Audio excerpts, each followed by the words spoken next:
தலைவர் சீமான் தான். எங்களுக்கு எப்பவுமே சீமான் தான். பள்ளி மாணவர்களுக்கு எல்லாத்துக்குமே பெருமையா பேசுறதுன்னா ஐயா மட்டும்தான்.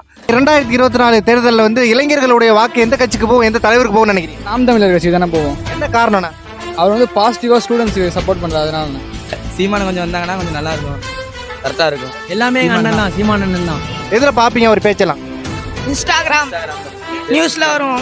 யாரை கேட்டாலுமே எல்லாருமே சீமான் சீமான் சொல்ல காரணம் என்னன்னு நினைக்கிறீங்க? ஜாதிகள் ஒழிப்பு அதை முக்கியமா அந்த அண்ணா சொல்றாங்க. வந்தாங்கன்னா விவசாயம் கொஞ்சம் நல்லா இருக்கும், கரெக்டாக விவசாயம் கொஞ்சம் நல்லா இருக்கும். வரக்கூடிய தேர்தலில் வந்து சீமான் முதலமைச்சராக வாய்ப்பு இருக்குன்னு நினைக்கிறீங்களா? வாய்ப்பு இருக்கு, கண்டிப்பா கண்டிப்பாக வந்துடுவாங்க. எங்க அண்ணா சீமான் தான். எல்லாருக்குமே ஸ்டூடெண்ட்ஸ் நிறைய பேருக்கு இந்த வருஷம் இருக்குது. நாங்கள் எல்லாருமே 12th படிக்கிறோம். எல்லாருமே சீமானு தான். சீமான் வந்தால் தான் சரியாக இருக்கும். தமிழன்